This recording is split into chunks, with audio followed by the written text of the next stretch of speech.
You think you're special? When you close your eyes, there's just this messy tangle of thoughts that makes it especially hard for you to find inner calm.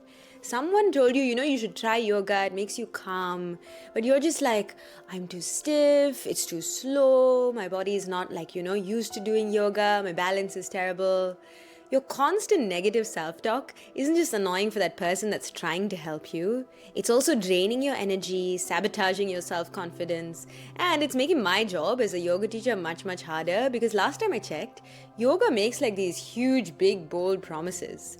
I'm Sushita, but you can call me Sushi, and on this channel, I help people with busy minds just help bring some mental stillness into their lives. And I know that's a bold promise, I get it, but humor me because for the next few minutes, I'm going to actually show you what's actually happening when you talk to yourself like that and how to break free from this self-perpetuating cycle through a simple 3-step framework. I teach this inside my Yoga Mastery program. There's a link for that in the description below. But basically, it helps you go from feeling inadequate to actually brimming with self-confidence. So put me on full screen, I won't be long, and let's just step aside from that tangle of thoughts, find a quiet corner in your mind, and let's sit down and have a chat that we've been meaning to have for a long time. Close your eyes for just 1 second. Seriously, I know you're listening to this on the couch, so just close your eyes and picture inside your head, not this messy tangle of thoughts, but a pair of old, well-used metal buckets. They're sitting right there, side by side, in the quiet corners of your mind that we just found. Now, one of them, it's glowing, it's almost overflowing with warm, gentle light, and it's brimming with kindness and self-acceptance and just all the good things. Now, the other one, let's just say it's seen better days. It's creaky, it's old, it's dented, and it's a little bit leaky. It's dripping with criticism and self-doubt and all these nagging worries.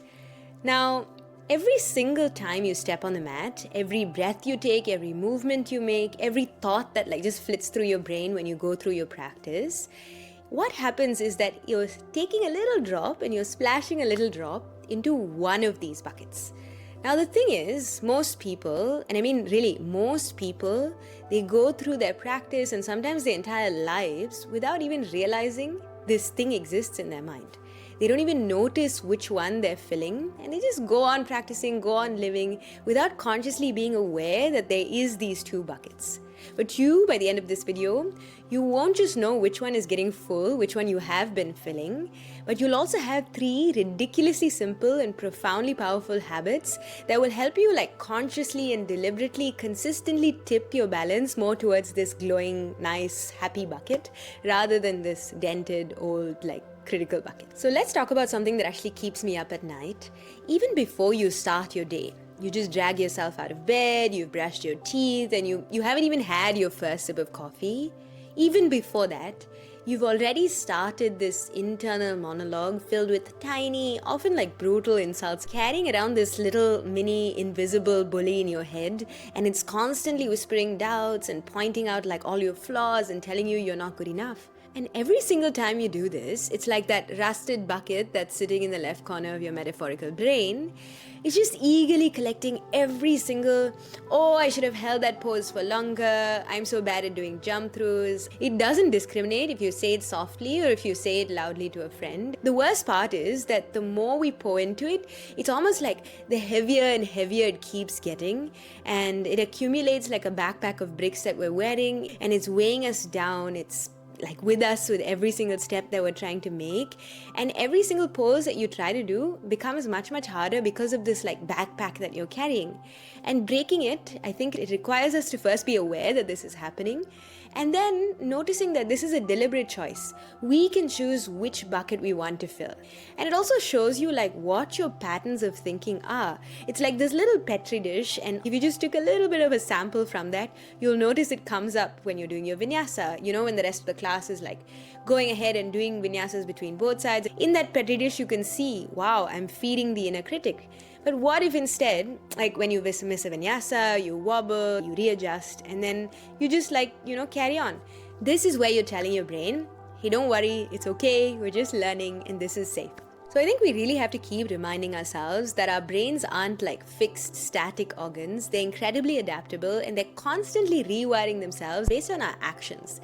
And neuroplasticity, I'm sure you've heard of this, it actually works both ways. So every single splash that you add to either bucket, it literally rewires your brain. It strengthens like neural pathways associated with that particular type of thinking. So basically, next time you step on your mat, before you even lift your arm, I want you to take 3 deliberate, conscious breaths. And with each breath, we're going to label them body, mood, and talk. The first one is just body.